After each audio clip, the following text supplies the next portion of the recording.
The stars went silent first. Across 100 worlds, the great communication networks that connected the Galactic Council fell quiet for exactly 17 seconds. When the signals returned, they carried something new. Something that made every advanced civilization in the galaxy stop what they were doing and listen. The message was simple. Too simple for something that would change everything. We are the vanguard. We require tribute. One species must end so others may continue. You have 30 days to decide. Admiral Sarah Chen stood in the Great Hall of the Council Station, watching representatives from dozens of worlds argue. The hall was massive, designed to hold beings of all shapes and sizes. The Althari delegates floated in their time distortion fields, their bodies shifting between past and present. The Zephyrian hive cluster hummed in perfect harmony, thousands of voices speaking as one. Ancient celestials appeared as pillars of light, their physical forms long abandoned, and in the center of it all was humanity.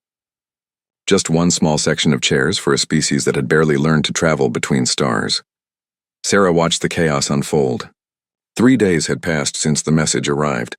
3 days of fear, anger, and desperate planning. Every species had the same response. Someone else should die. The Althari spoke first, their voices echoing across multiple timelines. We have mastered time itself. Our knowledge spans millions of years. To lose us would be to lose the history of the galaxy. We cannot be the ones to sacrifice. The Zephyrian cluster buzzed in agreement. We are unity. We are connection. To destroy any part of us is to wound the whole. Logic dictates another choice. Elder Thane of the Korath Empire slammed his massive fist on his speaking platform. The Korath have conquered 1,000 worlds. We are strength incarnate. The weak should pay this price, not the strong.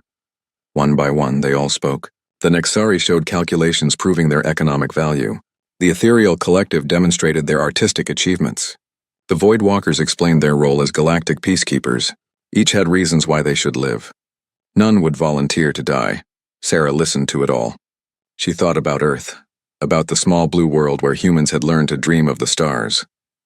She thought about children playing in parks, about old couples watching sunsets, about scientists working late into the night to solve impossible problems. She thought about her daughter, Emma, who was just starting university and wanted to study alien cultures. The arguments continued for hours. Species that had worked together for centuries began to turn on each other. Old alliances cracked under the pressure. Some suggested drawing lots. Others proposed choosing the youngest species, since they had contributed the least. A few even suggested combining forces to fight the vanguard, though no one knew how to fight beings that could silence the stars. What about humans? The voice cut through the noise like a blade. Counselor Vex of the Hegemony pointed one of his forearms toward the human section. They are new. They have no great achievements.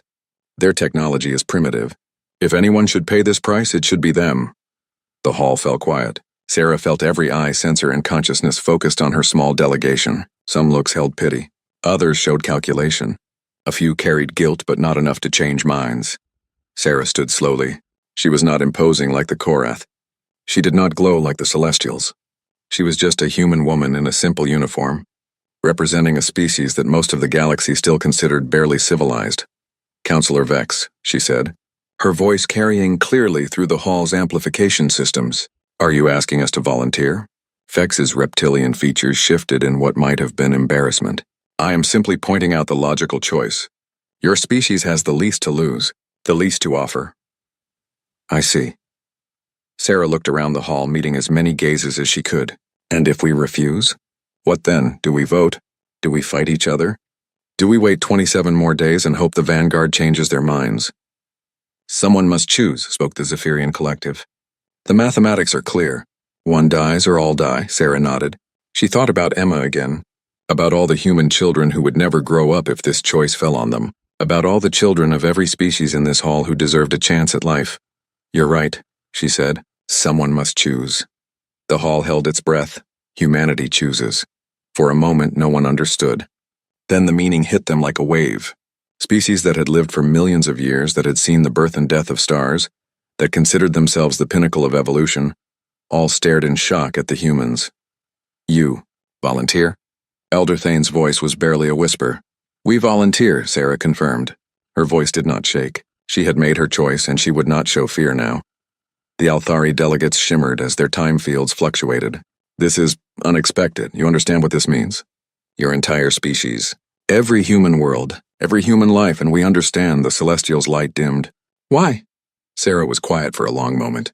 When she spoke, her words were simple but carried the weight of her entire species behind them. Because someone has to. Because you're all too important to lose. Because maybe this is what we're good at, or we're making the hard choices that nobody else can make. She paused, looking around the hall one more time. Because that's what humans do. We protect what we love, even when it costs us everything. The hall erupted in chaos. Some species cheered with relief. Others protested that humans were too valuable to lose. Many sat in stunned silence, processing what had just happened. But Admiral Sarah Chen was already walking toward the exit. She had calls to make, preparations to organize. Humanity had 30 days to get ready for extinction. And knowing humans, she thought, with something that might have been pride, they would make every single day count. The choice was made. Now came the hard part of Riker, telling 6 billion humans that their species had just volunteered to die for people who had never even visited Earth. Somehow Sarah knew they would understand. That was the thing about humans. When it mattered most, they always understood. The stars watched silently as humanity began to prepare for the end of their world. The news reached Earth 12 hours after Admiral Chen made her announcement. Dr. Marcus Rivera was teaching his daughter how to ride a bicycle when his communication device buzzed with an emergency signal. He almost ignored it. Sophia had just managed 3 whole seconds without wobbling, and her laugh was the most beautiful sound in the universe. Then he saw the message priority level and his blood went cold. "Papa, why did you stop?" Sophia asked, her bicycle tilting dangerously. Marcus caught her before she could fall. "How do you tell a 7-year-old that her species just volunteered for extinction?" "Nothing, mi amor. Let's go inside and see Mama." Across the globe, similar scenes played out 6 billion times. Parents stopped mid-sentence. Workers left their jobs. Students walked out of classrooms. The announcement spread like wildfire, and with it came something unexpected. Not panic. Not riots. Not the collapse of civilization. Instead, humanity got to work. Dr. Elena Vasquez had been studying quantum physics for 15 years. Her laboratory at the Luna Research Station was her sanctuary, a place where she could explore the deepest mysteries of the universe. When the news arrived, she found herself staring at equations that suddenly seemed meaningless. Then her colleague, Dr. James Okafor, appeared in her doorway. "Elena, are you seeing this?" He held up his tablet, showing news feeds from across human space. "Look what they're doing." Elena looked at the screen and felt her breath catch. Construction crews were working around the clock to build evacuation shelters. Scientists were pooling their research, sharing decades of work freely. Artists were creating monuments, desperate to leave something behind that would prove humanity had existed. "They're not giving up," she whispered. "No," James said. "They're fighting." In the Tau Ceti colony, engineer Maria Santos organized her team to build the most advanced spacecraft humans had ever attempted. Not to run away of war. The Vanguard could silence stars, so hiding seemed pointless. But maybe, just maybe, they could build something to protect other humans when the end came. On Mars, General William Hayes transformed his military base into a massive research facility. If humanity was going to die, they would spend their last days learning everything they could about their killers. Maybe that knowledge could help the survivors. The survivors. That was the other thing happening across human space. Despite Admiral Chen's promise, nobody planned to let their entire species die quietly. Secret evacuation plans emerged. Hidden colonies in distant systems. Volunteer crews willing to take generation ships beyond the galaxy's edge. "We didn't volunteer our children," Dr. Rivera told his wife as they watched Sophia sleep. "We volunteered ourselves." "That's different." But the strangest thing was happening in the research stations and universities. Human scientists had begun working on something impossible. If the Vanguard were coming to destroy them, they wanted to understand why. What were these beings? What did they want? How did they silence stars? Dr. Vasquez found herself leading a team of humanity's best minds in what they called Project Understanding. Their mission was simple: learn everything possible about the Vanguard in 30 days. Meanwhile, across the galaxy, other species watched in growing discomfort. The Althari had developed perfect time manipulation over millions of years. They could see possible futures, examine past events, even exist in multiple timelines simultaneously, but now their abilities were faltering. Every time they tried to look into the future, they saw the same thing: human children who would never grow up, human dreams that would never be fulfilled, human potential that would never be realized. The temporal currents are unstable. reported Althari Prime Navigator Zethka. Our guilt disrupts the time stream. The Zephyrian hive mind was experiencing something even stranger. For the first time in their species' history, individual drones were disconnecting from the collective consciousness. They could not bear to share the collective shame that humanity's sacrifice brought. Unity is compromised, the hive reported to the council. Individual thoughts emerge. They speak of wrongness, the ancient celestials, who had transcended physical form eons ago and thought themselves beyond mortal concerns, found their meditations shattered by images of human families saying goodbye. Elder Thane of the Korath Empire, the mighty warrior who had conquered worlds, stood alone in his chambers and wept for the first time in 3 centuries. They offered themselves for us, he said to his aide. How does this make us strong? How does this make us warriors? We are cowards who let children die for us. Back on Earth, Admiral Chen was coordinating humanity's final weeks with characteristic determination. She had moved Earth's government to Luna Base to better manage the crisis. The reports coming in amazed even her. Crime rates had dropped to nearly 0. People were helping strangers, sharing resources, creating art and music at an unprecedented rate. It was as if facing extinction had revealed the best of human nature. Admiral, her aide reported, we're receiving communication requests from every major species in the galaxy. They want to talk about what? Some are offering to share the burden. Others want to fight alongside us. The Nexari are offering to evacuate human children to their worlds. Chen considered this. What do our people say? The evacuations, yes. Children should live. But fighting? Admiral, they want to understand the Vanguard first. Dr. Vasquez's team thinks these beings might not be evil. Just desperate. Chen frowned. Desperate? They've been studying the Vanguard's message. The language patterns, the energy signatures.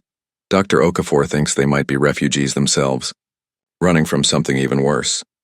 That evening, Chen stood in her office looking out at Earth through the Luna Base's observation windows. The blue planet looked peaceful, unchanged. It was hard to believe that in 3 weeks it would be empty. Her communication device chimed. A message from her daughter Emma, who was helping evacuate children to the outer colonies. Mom, I'm proud of you. I'm proud of us. We're giving the galaxy's children a chance to grow up in a universe without this hanging over them. That has to count for something. Chen smiled through her tears. Emma was right. They were not just dying. They were choosing to die so others could live. In all the galaxy's history, how many species could say they had done that? The truly remarkable thing was not that humanity had chosen to sacrifice themselves. It was how they had chosen to spend their last days. Not in despair, but in hope. Not in anger, but in love. Not in surrender, but in defiance of the very concept that some problems could not be solved. Dr. Vasquez's team was working 18-hour days, convinced they could find a way to communicate with the Vanguard. General Hayes had turned his soldiers into explorers, mapping every possible escape route for human survivors. Artists and musicians were creating a cultural archive that would preserve humanity's legacy for the galaxy. And in 1,000 small ways, humans were proving that choosing to die for others was not weakness. It was the strongest thing anyone could do. The other species were beginning to realize this. Messages poured in from across the galaxy. Offers of help, expressions of gratitude, and something else. Something that had been absent from the original council session. Respect. The humans had shocked them all by volunteering, but what came next shocked them even more. Humanity was facing extinction with dignity, courage, and an unbreakable determination to make their sacrifice meaningful. And somehow, that was making the rest of the galaxy feel very small indeed. The Vanguard arrived early. Dr. Elena Vasquez was deep in her research when the alarms began screaming across Luna Base. She looked up from her quantum equations to see her colleague James rushing toward her with a face pale as moonlight. They're here, he said. 3 days ahead of schedule. Elena's hands trembled as she saved her work. 3 weeks of desperate research. 3 weeks of the most intense scientific collaboration in human history, and they still had no real answers. Just theories. Hopes. Wild ideas that might or might not work. Through the base's viewing windows, they could see the Vanguard ships. They were nothing like the metal and polymer vessels humans built. These were crystalline structures that seemed to bend light around themselves. Massive geometric forms that hurt to look at directly. They moved through space as if physics was just a suggestion they sometimes chose to follow. Admiral Chen's voice came over the communication system. All research teams to the Central Command. Emergency protocols in effect. Elena and James ran through the corridors, joining dozens of other scientists, engineers, and military personnel. Luna Base had become humanity's final stronghold, the place where their last hopes lived or died. In the command center, Admiral Chen stood before a massive display showing the approaching Vanguard fleet. There were 12 ships, each one larger than Earth's biggest space station. Energy readings from them made no sense. Their power output was impossible. Their technology was beyond anything the galaxy had ever seen. "Status report," Chen ordered. General Hayes stepped forward. "All human colonies have confirmed evacuation of non-essential personnel. Children and elderly are safely in deep space locations. Volunteer military units are standing by on Earth and Mars. Research teams." Dr. Vasquez took a deep breath. "Admiral, we've learned something important. The Vanguard are not invaders." Every eye in the room turned to her. "Explain." "Their message patterns, their energy signatures, even their ship designs. James and I have been working with xenolinguist teams across human space. The Vanguard are refugees." James stepped beside her. "Their technology shows signs of desperate adaptation. These ships weren't built for conquest. They were built for survival. Very long-term survival." "Refugees from what?" Chen asked. Elena pulled up her data on the main display. "We think their universe is dying. Not their galaxy, their universe. The quantum signatures suggest they come from somewhere with different physical laws. They need specific types of energy to survive here, and they can only get it from living civilizations." The room fell silent. Finally, Chen spoke. "You're saying they don't want to kill us?" "They need to kill us, yes," James confirmed. "But Admiral, that might be the key to saving everyone." Before Chen could respond, new alarms sounded. The Vanguard fleet had stopped just outside Earth's orbit. A new signal was coming through. "We honor your species' choice," the message said. The voice was beautiful and terrible, like crystalline bells ringing in empty space. "We will be swift. Your sacrifice allows others to continue." Chen looked at her senior staff. "Options?" General Hayes spoke first. "We can't fight them. Our weapons can't even lock onto their ships properly. Evacuation? In progress, but they move faster than us. If they want to hunt down survivors." "Dr. Vasquez, any chance your theories can help?" Elena looked at James, then back at the Admiral. "Maybe, but it's dangerous. We'd need to make direct contact." "How?" "We go to them. In person." The room erupted in protests, but Chen held up her hand for silence. "Explain." James pulled up their research. "If we're right about them being refugees, they might be willing to listen. Their message showed they understand sacrifice. They might understand communication too." "What would we propose?" "An alternative to complete consumption," Elena said. "If they need energy from living beings to survive, maybe we can find a way to give them what they need without anyone dying." Chen stared at the data.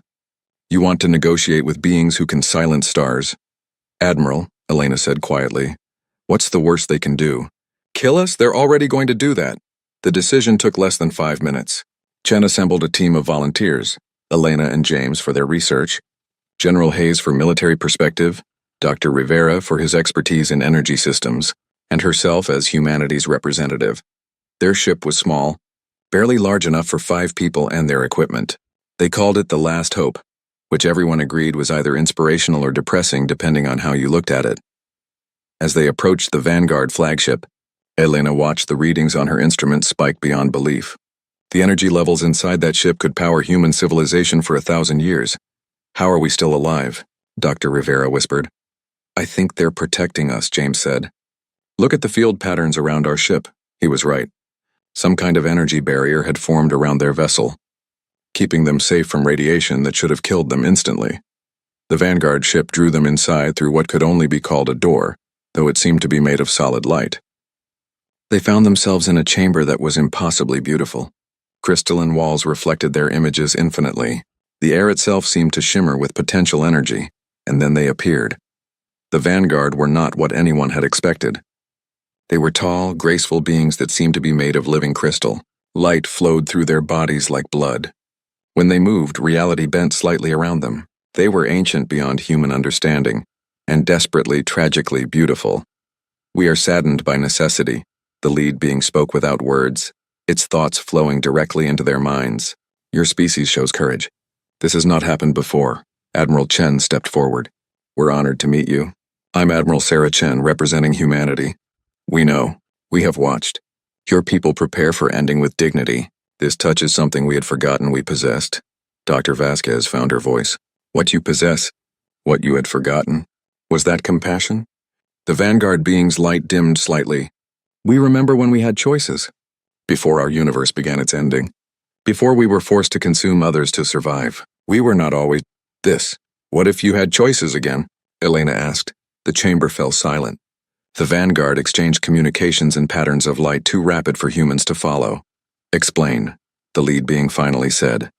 James stepped forward with their research. You need quantum energy from living consciousness to survive in our universe. But total consumption might not be necessary. What if we could find a way to share that energy? To give you what you need without complete destruction? Impossible. The energy transfer requires complete dissolution of neural patterns. Maybe not, Dr. Rivera interjected. We've been studying human consciousness during near-death experiences. There's a brief window where neural patterns dissolve and reform. If we could extend that window, control it. Elena nodded excitedly. Voluntary symbiosis. Humans who choose to temporarily merge with Vanguard entities. Not death, but partnership. The Vanguard being was very still for a long moment. You would trust us with your minds? Your lives? After we have announced our intention to destroy you? Admiral Chen smiled. Trust is what humans do best. Trust in impossible ideas. This proposal, if it fails, you all die. If it succeeds, the being paused. If it succeeds, everything changes. For you, for us, for the galaxy. Change is what humans do second best, Chen replied. The Vanguard being's light brightened. You would risk your entire species on an untested theory? We already did that when we volunteered, Elena pointed out. The only difference is now we might all live through it. More rapid light communication between the Vanguard. Finally, the lead being spoke again. We will attempt this joining. But the first test must be with us personally. If your people are willing to risk their lives for others, we must be willing to risk ours for you. Dr. Vasquez stepped forward without hesitation. I volunteer. Elena, no. James reached for her arm, but she was already walking toward the Vanguard being. Someone has to go first, she said, echoing Admiral Chen's words from weeks ago. Besides, this is what I've been preparing for my whole career. The chance to touch something truly alien and survive to tell about it. She looked back at her team. If this works, document everything. If it doesn't, make sure people know we tried. The Vanguard being extended a crystalline hand toward her. We will be as gentle as possible. You may retain consciousness throughout. Do you consent? Elena took the crystal hand. I consent. The last thing she heard was James shouting her name. Then the universe exploded into light and Dr. Elena Vasquez became the first human to touch the infinite. And in that touching, everything changed. Elena Vasquez died for exactly 4 minutes and 37 seconds. Dr. James Okafor watched the readings on his medical scanner with growing horror as Elena's vital signs flatlined. Beside him, Admiral Chen gripped the edge of the monitoring station, while General Hayes muttered what sounded like a prayer. The Vanguard being holding Elena's hand had become completely still, its crystalline form pulsing with slow, deep light. Elena herself was floating 3 feet off the ground, surrounded by patterns of energy that hurt to look at directly. Her neural activity is... Dr. Rivera paused, checking his instruments again. It's not gone. It's everywhere, spread out across multiple dimensional spaces that shouldn't exist. Is she alive or dead? Chen demanded. Both, Rivera whispered. According to these readings, she's both. Then suddenly Elena gasped. Her eyes opened, but they were different now. They held depths that hadn't been there before, as if she could see things beyond normal human perception. She landed gently on the chamber floor, still holding the Vanguard being's crystalline hand. Elena, James rushed to her side. Are you all right? What happened? She turned to look at him and her smile was radiant. James, I saw everything. Their history, their pain, their desperate journey across the void between universes. And they saw ours too. Our hope, our courage, our refusal to accept that some problems can't be solved. The Vanguard being's light brightened considerably. The joining was successful. Dr. Vasquez has shared her quantum energy while retaining her essential self. We have received what we need to survive without destroying her consciousness. Elena looked at her hands with wonder. I can feel it. The connection, it's like having a new sense. I can perceive energy patterns I never knew existed. Admiral Chen stepped forward carefully. Elena, are you still you? I'm more me than I've ever been, Elena replied. But I'm also connected to something vast and ancient and incredibly lonely. They've been wandering for so long, trying to survive, forced to destroy others to live. They hate what they've become. The Vanguard beings' thoughts flowed into all their minds. This changes everything. If symbiosis is possible, if we can sustain ourselves without complete consumption, we can stop running. We can stop killing. But will it scale up? Dr. Rivera asked. One successful connection doesn't mean we can save entire civilizations. Elena nodded, her enhanced perception already working on the problem. It will work, but we'll need volunteers from other species too. The energy requirements are enormous. Humans alone can't support the entire Vanguard population. Then we contact the Galactic Council, Chen decided. We tell them what we've learned. The trip back to Luna Base took 2 hours. Elena spent the time in constant communication with the Vanguard entity she had bonded with, learning and teaching in equal measure. By the time they docked, she had helped design the basic framework for a galaxy-wide symbiosis program. The response from the Council was immediate and overwhelming. You did what? The Althari representative's time distortion field flickered wildly. You merged with one of those beings voluntarily? And it worked, Admiral Chen replied calmly. Dr. Vasquez is not only alive, she's enhanced. She has capabilities now that our best scientists can barely measure. The Zephyrian hive mind buzzed with confusion. This was not calculated. This was not considered as a possible outcome. Elder Thane of the Korath Empire leaned forward on his screen. Human Chen, are you saying your people have found a way to satisfy the Vanguard without dying? We're saying we've found a way for everyone to live and grow stronger, Elena interjected, stepping into view. The representatives could immediately see she was different. She moved with perfect grace. Her eyes held impossible depths, and energy patterns flickered around her like aurora. The Celestials' response was pure light communication, too rapid for translation devices. Helena, however, understood perfectly. They're asking if the process is reversible, she said. The answer is yes. The connection can be broken at any time by either party. But most volunteers won't want to break it. The symbiosis enhances both species. Over the next few weeks, something unprecedented happened in galactic history. Species that had refused to sacrifice themselves began volunteering for the symbiosis program in overwhelming numbers. The first non-human volunteer was an Althari navigator named Zeth Ka, the same being who had been struggling with temporal disruptions caused by guilt over humanity's sacrifice. Her joining with a young Vanguard entity created something remarkable. A being capable of moving through time and space simultaneously, with perception spanning multiple universes. I can see the paths the Vanguard traveled, Zeth Ka reported after her symbiosis. I can see their origin point, their lost universe. We might be able to help them heal it. The Zephyrian volunteers created an even more dramatic result. When hive mind drones bonded with Vanguard entities, the collective consciousness expanded beyond anything they had ever experienced. Suddenly, they could perceive thoughts and emotions across vast distances, connect civilizations that had never been able to communicate before. Unity has new meaning, the enhanced Zephyrian collective reported. We are no longer one species thinking together. We are multiple species sharing thought and dream and hope. The Celestials' transformation was the most profound of all. When transcendent light beings merged with crystal entities from another universe, they achieved a form of existence that was beyond physical reality entirely. They became guardians of knowledge, able to preserve and share the collected wisdom of multiple universes. But it was the Korath who surprised everyone most. Elder Thane himself volunteered for symbiosis. Despite his people's warrior culture traditionally viewing alien influence as weakness, his bond with an ancient Vanguard warrior created something the galaxy had never seen. A being of infinite compassion backed by unstoppable strength. I understand now why the humans chose to sacrifice themselves, the enhanced Thane announced to the galaxy. True strength is not taking what you want. True strength is giving what others need. Within 6 months, the symbiosis program had transformed galactic civilization. Volunteers from every major species had bonded with Vanguard entities, creating new forms of life that were greater than the sum of their parts. Trade networks became obsolete when Zephyrian Vanguard entities could facilitate instantaneous communication across the galaxy. Scientific advancement accelerated beyond all predictions as enhanced researchers shared knowledge directly through quantum connections. Art and culture flourished as beings experienced beauty and creativity from multiple perspectives simultaneously. But the most important change was philosophical.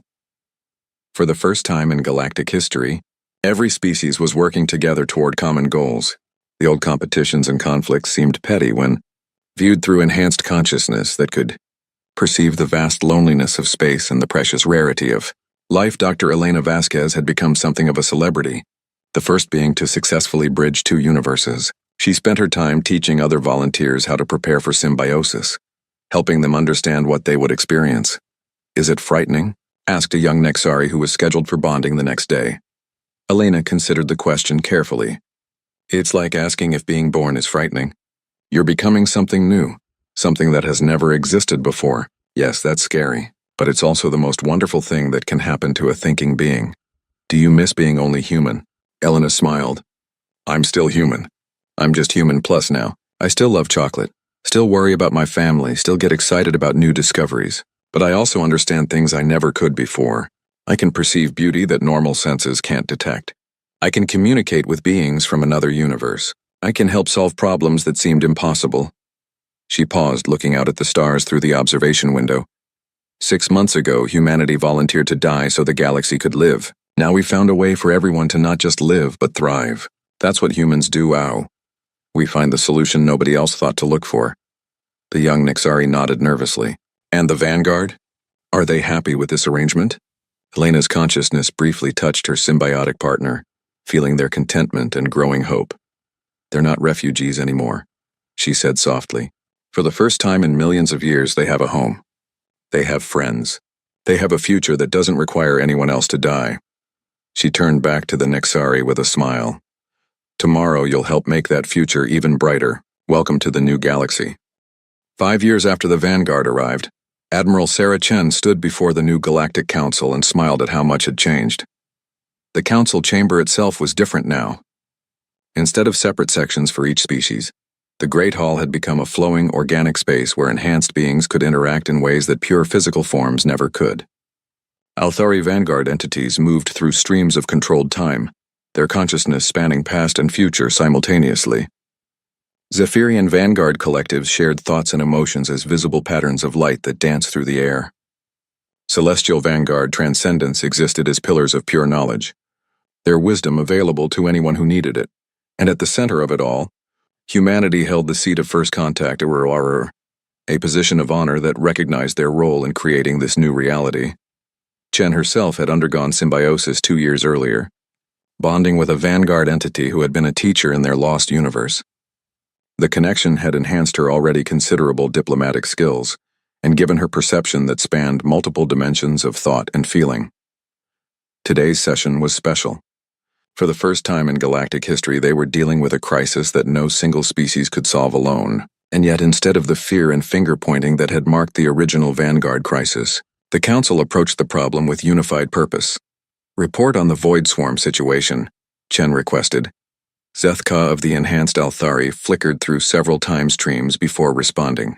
"The entities approaching from the Andromeda Galaxy are indeed hostile. They consume not just physical matter, but also information itself. They leave behind regions of space where even mathematics stops working." The Zephyrian collective added their analysis through harmonic vibrations that translated directly into understanding. "We have attempted communication across 1,847 different frequency ranges and conceptual frameworks. The Void Swarm appears incapable of recognizing other forms of life as anything more than obstacles to consumption." Elder Thane, now a being of crystalline strength, whose very presence reinforced the stability of local spacetime, delivered the military assessment. "They will reach our galaxy in approximately 18 months. Their technology appears to be based on controlled entropy. They accelerate the heat death of the universe in localized areas to power their expansion." Chen nodded, processing the information through both her human intuition and her Vanguard partner's ancient wisdom. "So we have 18 months to solve a problem that threatens not just our galaxy, but the basic mathematical foundations of reality itself." "Correct," confirmed a celestial Vanguard entity whose thoughts appeared as geometric patterns of pure meaning. "Traditional warfare will be ineffective. The Void Swarm exists partially outside normal physics.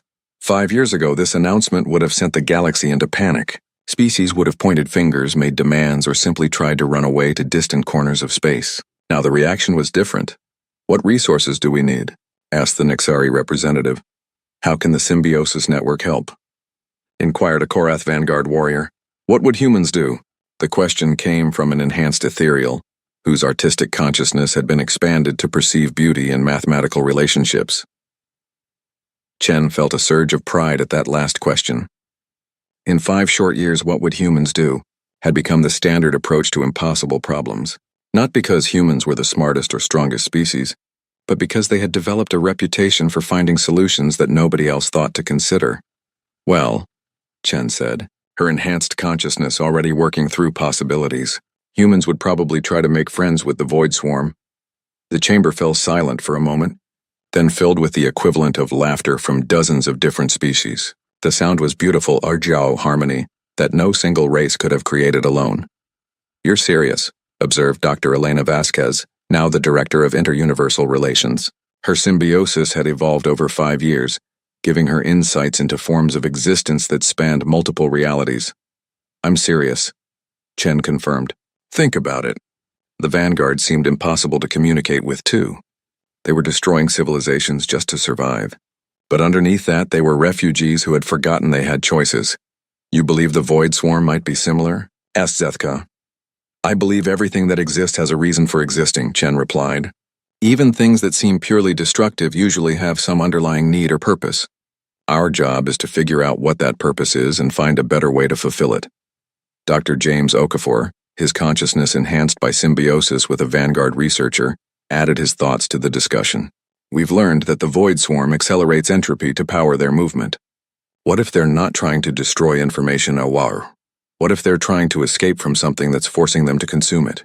Elena's eyes brightened as her expanded perception caught the implications. Another universe-level threat, something even worse than entropy acceleration.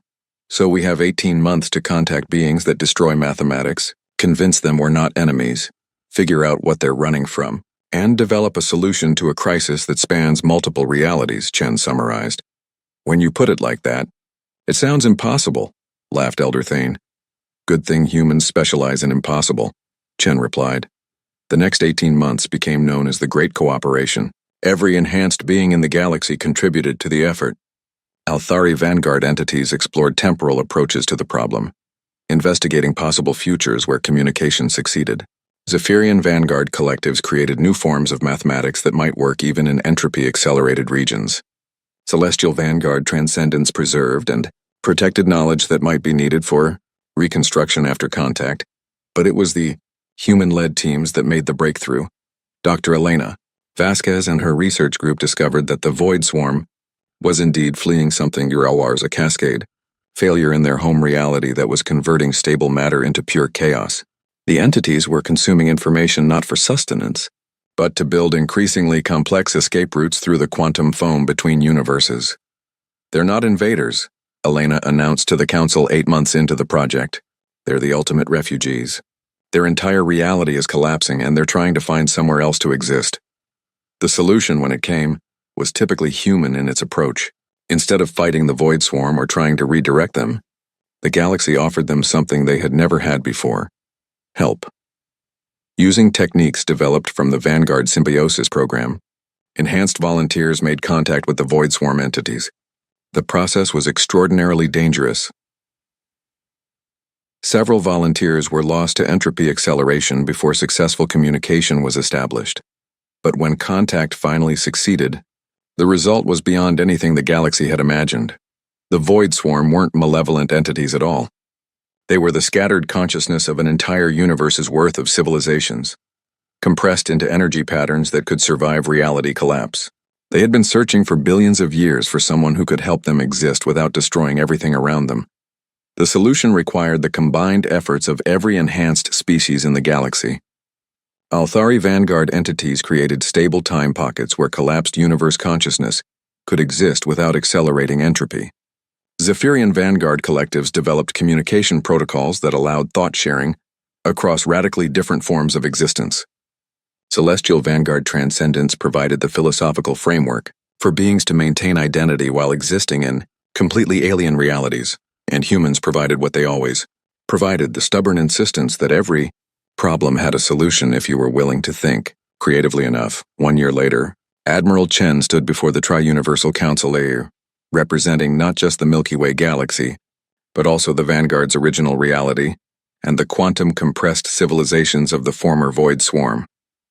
5 years ago, she said, addressing beings whose forms of existence spanned dimensions that pure humans couldn't even perceive. Humanity volunteered to die so our galaxy could live. We had no idea that choice would lead us here. She gestured to the council chamber, where representatives from 3 different universes worked together on challenges that affected the fundamental nature of reality itself.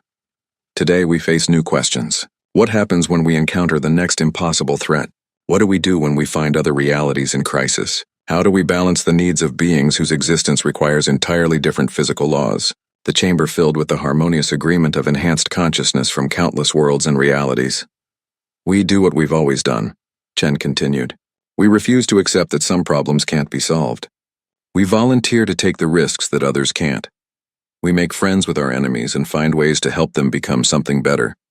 She paused, feeling the pride and gratitude of her human heritage mixing with the ancient wisdom of her vanguard partner, and the vast perspective that came from truly galactic consciousness.